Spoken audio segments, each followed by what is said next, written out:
Hello, so today we're going to share with you our 3 weeks travel budget in Krabi, Thailand. We spent a bit of time here as digital nomads and sort of living semi-local, would you say? Yeah. Our price point is mid-range travelers. We're not backpackers and we're not your luxurious travelers. So we're going to dive right in on what we spend on for 3 weeks in Krabi. Hey, I'm Kathleen. And I'm Tan, a bar manager. And bridal designer turned full-time travelers. We left the hustle culture behind. It just wasn't for us. Join us on our travels as we share helpful tips and search for the most livable city for our new lifestyle.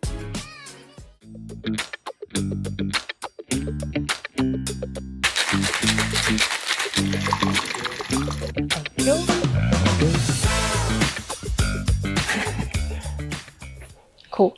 So I'm going to bring my laptop over because we're going to read some figures off for you. First thing we want to talk about is accommodation. It's a big part of our expenses. Yeah. So Ao Nang accommodation, the cost does vary depending on the location. Where we chose to stay is on the main strip of Ao Nang. So you're looking at it as a coastal town and it has one main road with all the restaurants. Our accommodation was probably about like 3 minutes walk from the beach. We can actually see the ocean from our balcony. So it would be a little bit more costly than some of the other more like Krabi town accommodation or more inland, would you say? Yeah, that's right. For those areas, you can expect to pay about 1,000 Australian dollar per month for a 1 or 2 bedroom accommodation. We were also here during shoulder period, so it's not your peak travel period, it was the end of rain season, which actually worked out quite well. In total, it cost us 1,213 AUD for 23 nights in our apartment. And also, as usual, if you are planning to stay longer than a week, generally if you book through Airbnb, most places do have a weekly discount or even a monthly discount. So we did receive a little bit of discount because we stay over 3 weeks. Check out this. Alright, it's got his toasty. Is it nice? Yeah.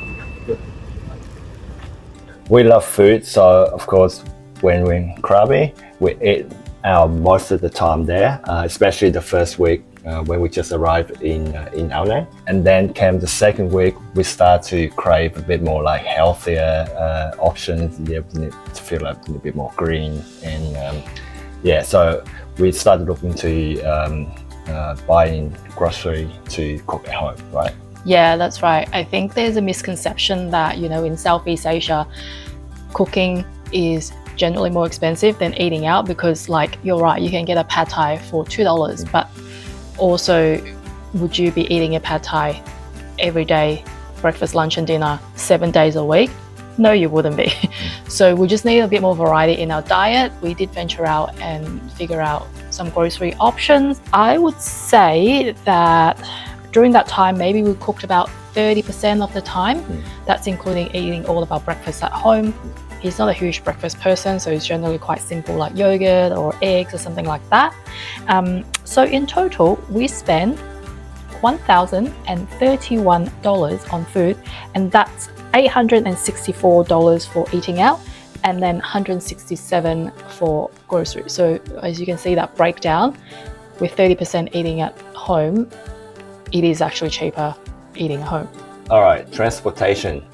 Because of our accommodation in Ao Nang is very convenient, so we actually walked a lot, right? So we walked to the beach and to like surrounding a lot. We only took Grab a couple of times to go to the night market, and also for me to go and play soccer.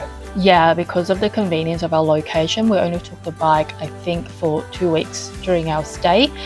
So in total, our bike expenses, including petrol, was $274. So that's actually $9 a day. A full tank of petrol for our bike was 80 baht, which is about, I'm going to say $350. Yeah. It's around there. Yeah. Look at the tails. I thought that was part of the tree. Sure, man. Very long tail. Very cute.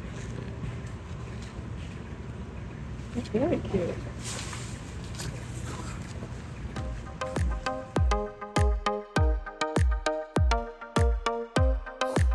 activities. Okay, so we did a lot in Krabi actually. There was just so much to do, and we just came back from Europe during that time, so we really like missed the beach and just the warm weather. So we did quite a lot of outdoor activities. Most of these can be explored just with our motorbike, and the entrance fee is quite minimal. So we went to Rayleigh Beach, just a short boat ride away. We went to Emerald Pools.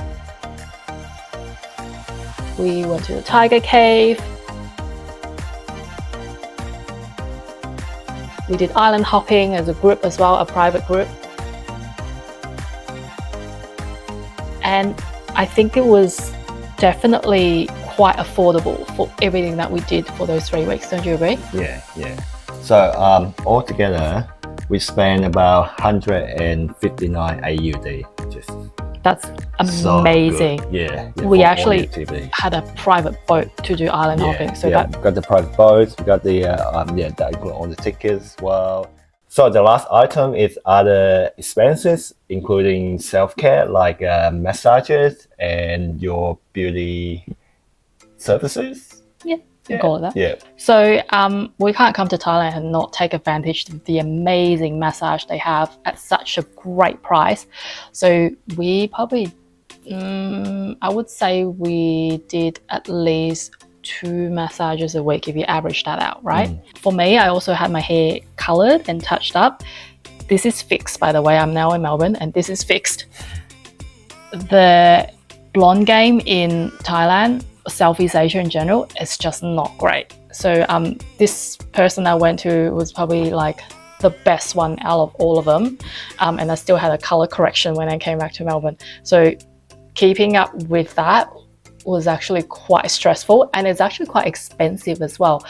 It cost me more to do it overseas than here. So just keep that in mind, ladies. If you do have colored hair, yeah, it is definitely expensive. So this item, miscellaneous and self-care, we spent $670.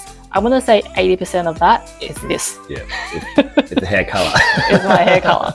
So, but without that, like the massages were amazing, and it would have been so much less. But so we spent a grand total of 3,347 AUD for the 3 weeks there in Ao. So that's approximately $1,018 AUD for the 2 of us for a week. So we feel the cost of living in Krabi is actually super affordable. Things like groceries and things like that, they're very similar to Phuket. Some things are definitely cheaper just because it's not as popular as Phuket, but you do also have less options, right? You can go to Krabi town where things are a bit more local, so I'm sure you could bring that cost down as well in terms of groceries and other amenities. Because when we were there, we're only there for 3 weeks, we sort of lived half digital nomad life and half tourist life. When you're there slightly longer term, you can bring the cost down a little bit. I mean, you're not going to go on a private boat tour every single week. So again, you spread out the activities a little bit more. And you can hire the bike for a lot longer term. Correct. You get better pricing, accommodation as well. You will get a better pricing on that. So yes, 100% very affordable. Is it expensive? No, not at all. So there you have it. That's our 3 weeks budget breakdown for Krabi, Thailand. I hope that's helpful to you. And don't forget to like and subscribe if you found this useful. We'll see you in the next video.